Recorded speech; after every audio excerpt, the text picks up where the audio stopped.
Hey everyone, welcome to Group Text. So before there were influencers spilling the tea and dancing virally on TikTok and Instagram, there were what we used to call raconteurs, telling outrageous stories at salons and gin-soaked dinner parties. My guest today, Scott Michael Nathanson, is a writer and a celebrity photographer who has managed to do both. And now he's written a book, The Big Book of Bad Decisions, sadly very relatable to me for a number of different reasons, which is available through baddecisionsbook.com. Scott is also a renowned photographer whose stunning photographic exhibition, Confessional, debuted at, is it Freeze or Frieze? Freeze, that's what I thought. LA in 2019, which, for those of you who don't know, all the celebrities go there and buy their fancy art. It's a really big deal. Scott Michael Nathanson, welcome to Group Text. I'm glad to be here and glad to see your face, as always. I know, and we've known each other forever, it feels like. Yeah, and live in the same town but never see each other, so we should fix it. Yeah, well, you live on a different side of town. We live on different sides of the freeway. I have a passport. I can cross the 405, Mel. Oh, good. Okay, good to know, because I don't like to. Yeah. So I've known you as a photographer for years, but I really had no idea you were such a hilarious storyteller. And honestly, there's very little I actually know about you. Like, where are you from? What do your parents do? Where did you want to be when you grew up? Any brothers or sisters? Favorite color? I don't even know how you became a photographer. So first of all, where did you grow up? So I grew up in Chicago. I grew up on the North Shore of Chicago. Basically, if you've seen any John Hughes film, Pretty in Pink, Breakfast Club, Risky Business, that's where I grew up. In like jaded white square suburbia. Perfect. And what did your parents do? My parents were like sold electrical supplies, like kind of like a warehouse forklift business, and sold fluorescent tubes to sports arenas and high-rise buildings and that sort of thing. And I'd sometimes work there over the summer and drive trucks and drive forklifts and that sort of thing. Just kind of just a bread and butter business. But how I got into photography was my dad rented office space in this building that was all photography. So it was like an 8-story camera building, and then Ford Models was there, Ford or Elite. Kodak was there, and then there were all these photographers for some reason had their studios in this building, and I became very interested in it. I was an avid skateboarder in those days, and it was an old deco building with the manual elevators, and I used to like to go to work, not because I was interested in my father's business, but they had these smooth marble floors, and I liked to skateboard up and down the halls.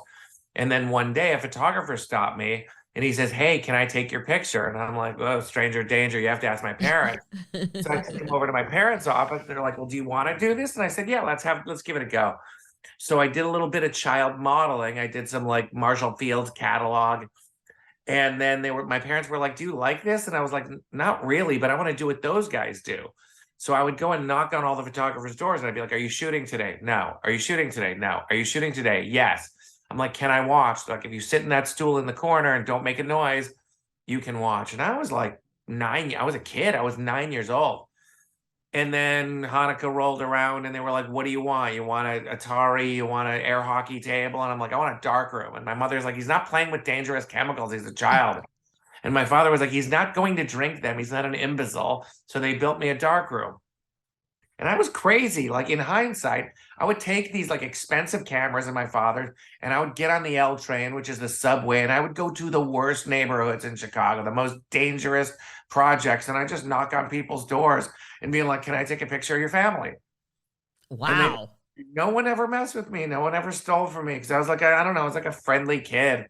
And I just started doing like street photography and then taking photography in high school. And I always did it as an enthusiast, but I never thought to turn pro. And when I told my parents I kind of wanted to do this, and they're like, "We're not paying for a college education in the arts.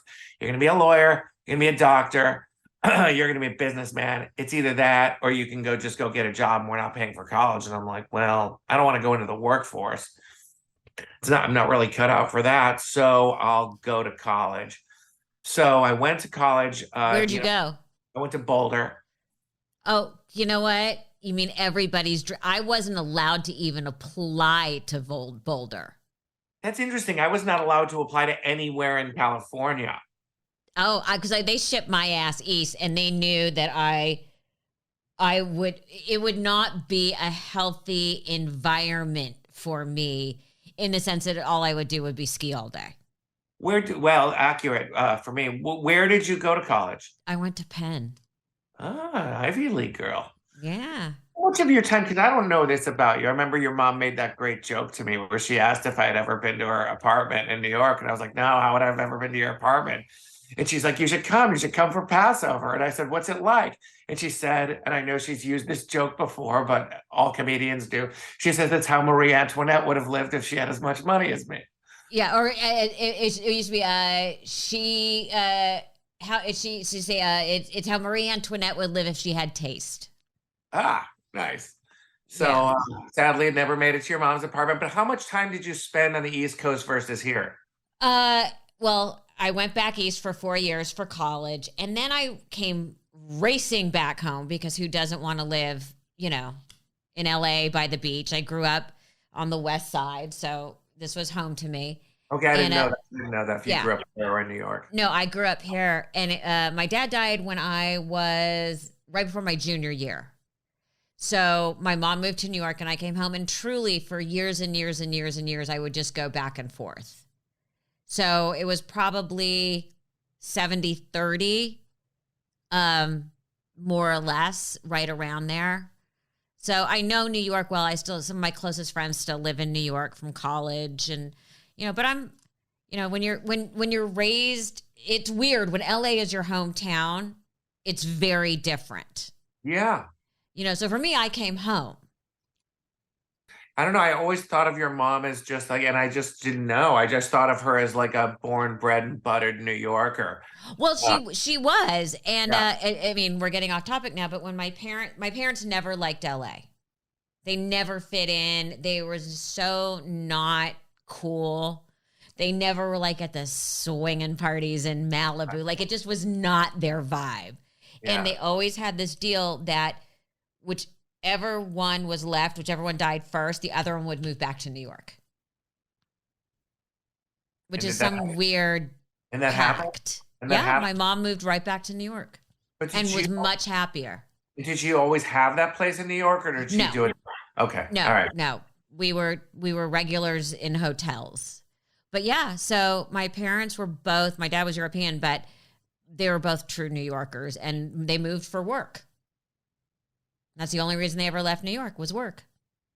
Interesting. Okay. So how did you end up in LA? After skiing and basically partying your way through Boulder just like everybody does. All right. So it goes back to like, and I think you and I are contemporaries. So it was like the late 70s, and we took a family trip to California. So we flew into San Francisco. My dad rented this big Lincoln Town car, which was the size of a yacht back then. And we drove down PCH. And I remember looking at all of this and just like, Chicago in winter looks like a Warsaw post office. It's just gray and dreary and sad. And it's a great town, but the weather, So I remember we took that left onto Sunset Boulevard, and we stayed at a hotel called the Westwood Marquee, which is now I remember the Westwood Marquee. That was like where you would go for like a fancy brunch. Like every Mother's Day, the place was packed.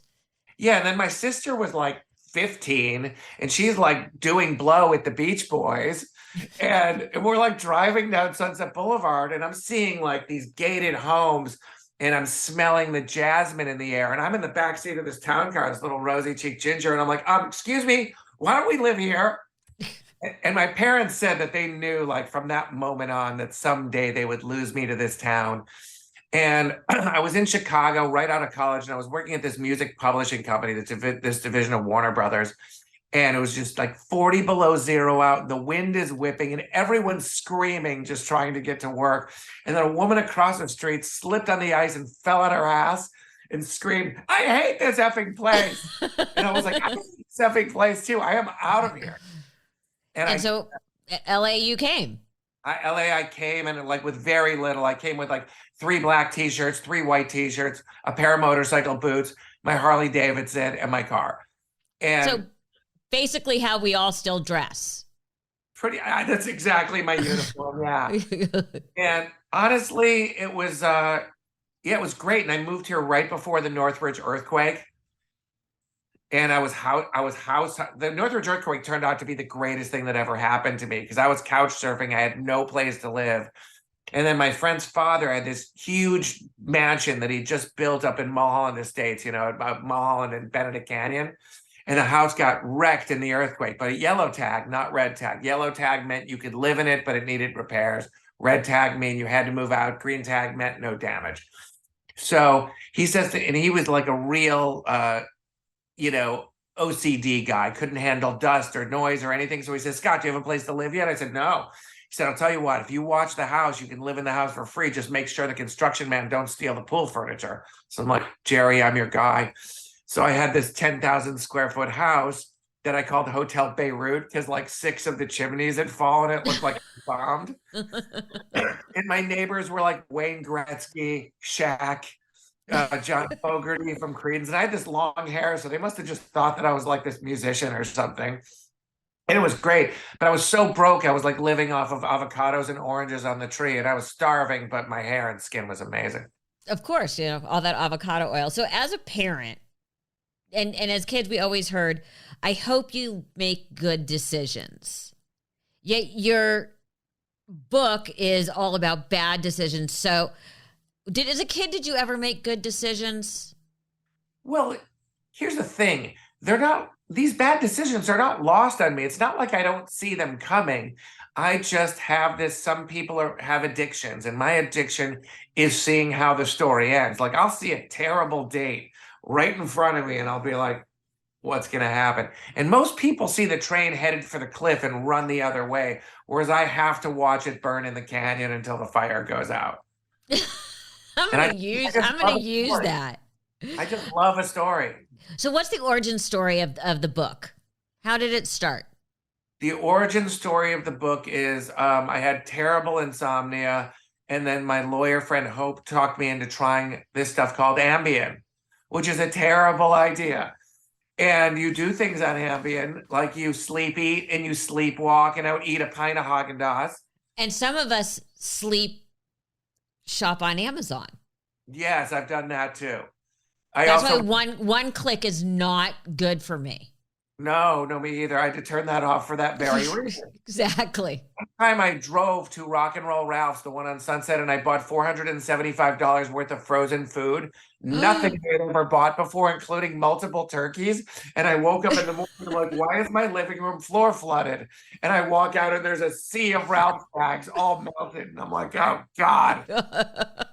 We've all had moments similar to that. Yeah, so I started writing these dispatches in an Ambien blackout. And I wake up one morning and I've got like hundreds of likes and comments. And I'm like, what did I do? And I told the story about losing my virginity to a girl who told me she was a virgin when I was 17 years old and she was 15. And she gave me gonorrhea, this virgin. But not before we destroyed her father's brand new Ferrari, smashing it into 1 million pieces. And then she got sent to prep school on the East Coast, and that was that. So I had trust. Okay, how did you explain to your parents that you got gonorrhea while losing your virginity, which a teenage boy really does not want to discuss with his mother? You know when they're going to find out about it? When they see this podcast, because I never told them. So you paint a very distinct picture of Hollywood, which honestly is not as pretty as the photographs you take. Which do you think is more accurate, or do you think it kind of falls somewhere in the middle? I don't know. I think Hollywood is a set. Hollywood, if you turn on, I can't remember who said it, but if you turn off the sprinklers, it will turn back into a desert. It's, it's all of a mirage. And it's my job as a photographer to sell consumer products, to make people look as beautiful as they possibly can. And I don't take all the credit. I'm good at lighting and composition, but the importance of hair and makeup and wardrobe and coming together. And I love that. But this is a tough town and it's no place for the weak. And if you've got thin skin, this place will chew you up and spit you out. And I don't know, growing up in Chicago, and I lived in New York City a little bit after college, and in places like that, when when you shake someone's hand in New York or Chicago and you say I'm going to do something, your word is your bond. Like me telling you I'm going to do something is the same thing as a legal contract. Well, such is not the case in LA. So it used to like hurt my feelings when people would break plans with me or be fake with me. And I learned to just develop a better attitude about it. I learned that like human beings are like a hand of poker. You get 5 cards, you look at them, you take 3, you throw them back in the pile, you keep 2, you keep playing. And you just curate your crowd, like who your good people are, because it's a lot of dodgy people here, as you know. Well, and you cover a lot of them in your book, which kind of reads like Charles Dickens wrote Curb Your Enthusiasm. Or as a friend of mine said, I wrote this down, a tale of one really fucking shallow city. You've had run-ins with prison inmates and porn stars on the hunt for sugar daddies and backstabbing and fragile A-listers. How do you stay sane? And small s, not big S. Well, first of all, I don't think I am sane, you know? Well, that's what I said, but small s. I mean, you're a functional human. Fairly, any given day.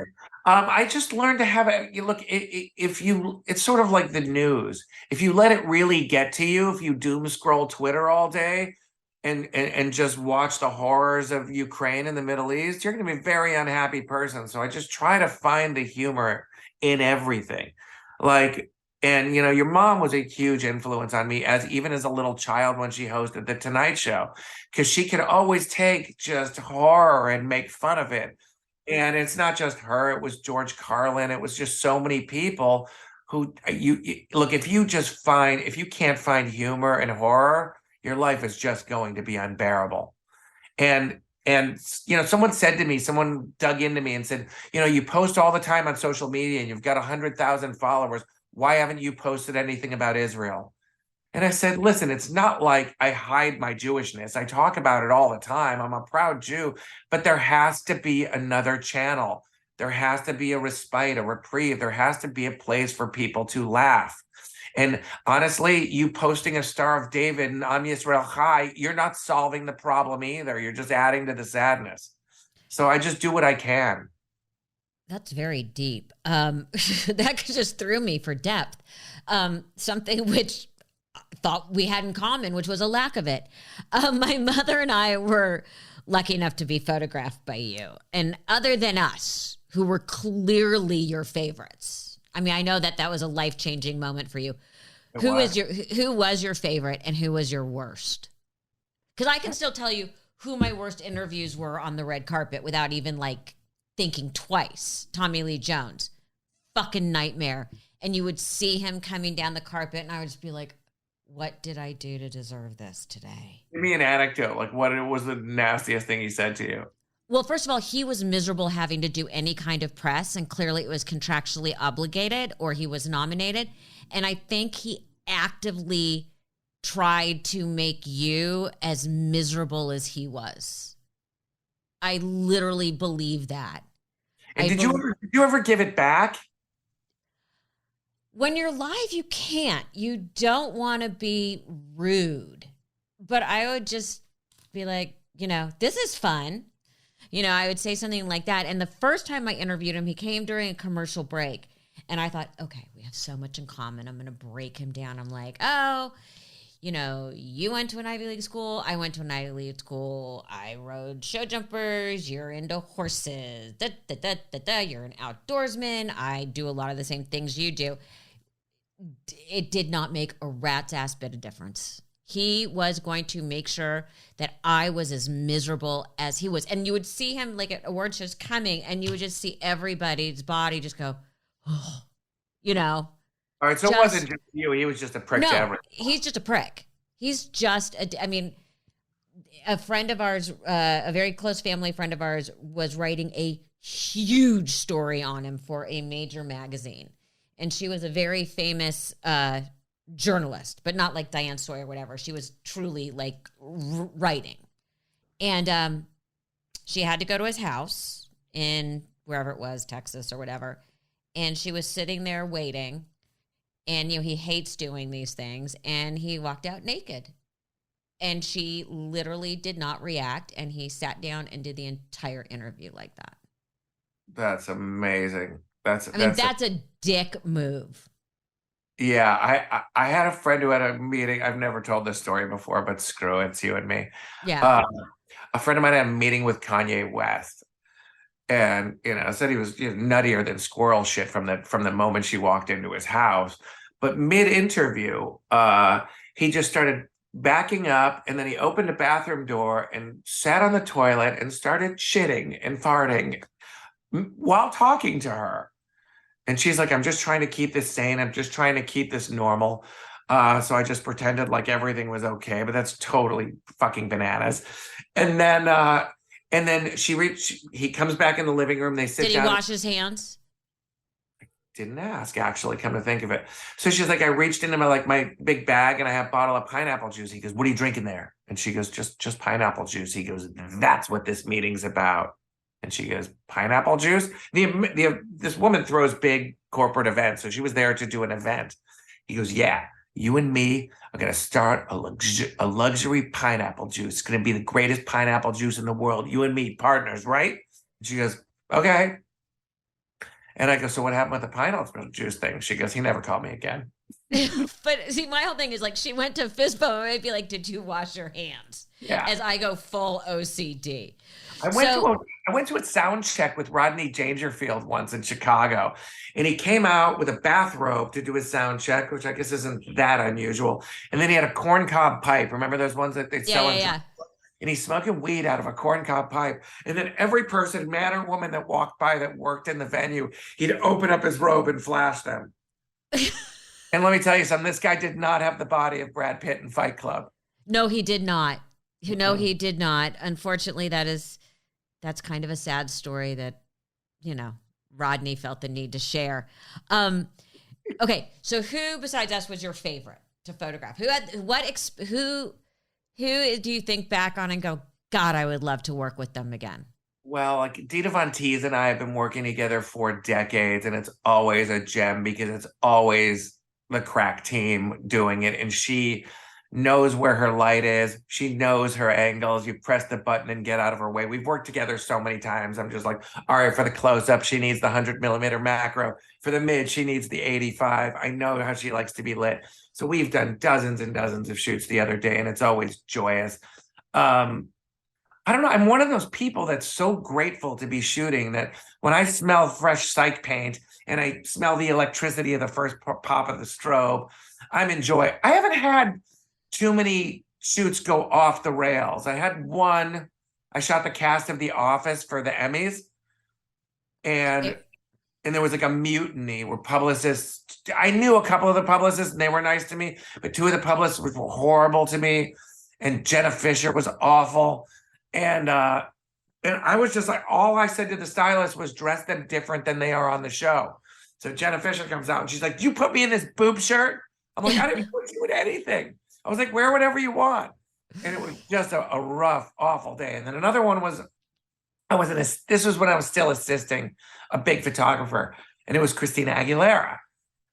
And I'd never seen better catering in my life. There's like an iced seafood tower and a man carving beef tenderloin. It was like a really lavish shoot at Smashbox. And Christina comes out, and usually part of my job as the assistant was to just make good vibes for everybody. And Christina comes out and she sees this incredible food, the raw bar. She's like, I'm not eating this shit. And I go, Christina, I got to be here. You got to be here all day. What do you want? Anything you want, I'll send it and turn out to get it. So she was like, I want Subway. And I'm like, Shauna, take Christina's order, go get her Subway. And she's like, and I want KFC. I'm like, take her order for KFC too. And I'm like, is there anything else I can get you? You want Popeyes? You want Burger King? You want Chick-fil-A? And she's like, you think I'm an entitled asshole, don't you? And I go, no, I think it's your shoot and you should have whatever you want. So then Christina, I don't know, goes in this hysterical rage. Says she hates her makeup, washes all the makeup off of her face, calls a 3-hour closed door meeting before first shot. So we're all just sitting around on Apple boxes just going, what is going on here? And it was supposed to be one simple shoot for a cell phone company where she had those little like leather pants, kind of low cut with this, and then the cell phone stuck into the small of her back and looking over the shoulder and doing a little wink. Well, she did her own makeup, which was like rodeo clown makeup with like the bright blush, the blue eyes, and the not so good makeup. And I felt bad for the makeup artist because she was getting credited on this. And then we're all set up for the shot. Christina's on the phone, standing under the key light, and I'm setting up the computer because I was the digital tech. And the photo assistant goes, I'm gonna go give her the props. So I go, okay, go ahead. So he's like walking in with the cell phone, and all of a sudden I hear, "Don't you ever!" And I hear a slap, and I look up from the computer, and she had just slapped him across the face, and he comes staggering backwards with a red handprint on his face. And Jesus. I go, dude, what the F just happened? And he said, well, she was on the phone. I didn't want to interrupt her, so I just put the prop in. I go, you put a cell phone down the back of her pants without asking her? He goes, I didn't know what to do. I was like, dude, go home. I'll clean up the shoot. You being here is not going to help. She is pissed. Anyway, the client hated the makeup. They hated the pictures, and they ended up killing the shoot. And I felt bad for the photographer, and they had to do a reshoot. But it was not my shoot, but that was a rough one. That is, we've all been there. So, God, there's so much I have that I want to ask you. You told a story on your Instagram, and I can't remember who it was about an actress that you shot in natural light because it was so perfect, beautiful actress. I don't remember who it was, who started calling you in the middle of the night, freaking out. Oh, Rose McGowan. Oh, that was it. That made me laugh so hard. Give everyone the condensed version of that story. All right. So you know me well enough to know I speak to everybody the same. If I'm with the royal family, I'm with the janitor in the building. I speak to everyone the same. I'm consistent. So I do this shoot with Rose McGowan, and she's not aggressive, but she's a little snarky from the beginning. So she shows up with this hat on, takes off the hat, and she goes, I cut off all my hair with the children's scissors last night. And I'm like, cool, let's rock it, What am I going to do about this? Yeah, Joe, the photographers keep the energy up. And she shows up with this socialite friend of mine who knew me. So that was good. She's like, oh, Scott's great. Don't worry. Everything's going to be fine. So we have a great shoot day. So we're like the third shot in, and she's got this messed up look on her face. She looks mad. So I put my camera down. I walk over to her. I'm like, Rose, you okay? She goes, I don't like that bitch. And I go, which bitch? And she goes, that one with the pink hair, I want her sent home. I said, Rose, I'll send anyone home you want. I can't send her home. She goes, why not? I go, she's the journalist that's interviewing you for the story at lunch. So just block everybody else, artist and muse, you and me and a camera. Let's just go old school. Let's just take some great pictures. Just block it all out. And she's like, I don't know. I don't know if I want to do this shoot. And I said, let's go walk around the block. And we were shooting in Hancock Park at Shane Black's house. So we go like light cigarettes and walk around the block, and I calm her down. And then we get through it, and we have a good shoot. And she's good vibes, and we got great pictures. So she goes, can I get your phone number? So I said, sure. So I put my phone number in her phone, and it's like, I get home, I schlep all the gear inside, my back hurts, I take a bath, I'm in bed, and my phone rings, and it's Rose McGowan at like 1:45 in the morning. And I'm like, all right, I'll answer and I'll bite. So I'm like, hey, Rose, what's up? And she goes, it's Rose. I'm like, I know, it says so on caller ID. And she goes, listen, I get final edit on everything that goes into that magazine. I said, Rose, I'm just a help here. I don't get final edit, but I'm happy to put you in touch with the photo editor and the editor-in-chief of the magazine, and I'm sure they'll do whatever you want to make you happy. And she goes, you listen to me, mother effer. If there's one picture in that magazine that I don't like, I will effing destroy your life. And I said, are you flirting with me, Rose, right now? And she goes, oh, you wish. And I go, listen, I'm a down-to-earth guy. If you want to ask me out on a date, just ask. And she goes, go die, and just hangs up. And then the magazine, and then I introduced them in an email, and Rose never responded, and the pictures turned out fine, and that was that. I love that story so much. Okay, one last question. Yeah. What story did you not put in the book that you wish you had? Well, because we all have, because when editing, as I always say, you do at one point have to kill your baby. Yeah, you do. It's like oil on canvas. It's never dry. You could keep pushing the paint around forever. So I've just decided, I have enough to write almost a whole second one. So yeah, I just had to let it go at a certain point. So there will be more to come. There will be a part two. And go ahead. Yeah, and I'm also writing a novel about. I have to do it in novel format, but I had a 2.5 year experience where I was dating a drug-addled billionaire sugar mama. Did you get good gifts? Yes. What was the best gift you got? I don't let's see. I flew naked private to Amsterdam, and we took shrooms and went to the Van Gogh Museum. That was a pretty good gift. That was a good one. Why I, naked on the plane? That makes it complicated. Well, maybe it does make it easier in customs. I'm not really sure. well, we put clothes on for customs, but when we got on the plane, I was like, "You got a steam shower in this thing?" She goes, "Yeah, yeah, darling." And she was real southern. She was like, "Yeah, darling, why are you still wearing clothes?" And I'm like, "Good point. I never got to not wear pants on a plane before. This is luxurious." But I lived at the Grace Kelly Suite at the Hotel Bel Air for 7 months. Like Oh, it was quite a wild ride. oh, I bet. Scott, I adore you. Anyone who does not follow you on TikTok and Instagram is making a mistake. And the big book of bad decisions is available at bigbookofbaddecisions.com. It is brilliant. Baddecisionsbook.com. The Kickstarter runs until November 9th, which is my birthday, and then it will immediately follow on Amazon. But please help the crowdfunding. We hit 120% now. We want to keep going. Well, it is hilarious. You're hilarious. Thank you so much. All right, let's hang soon.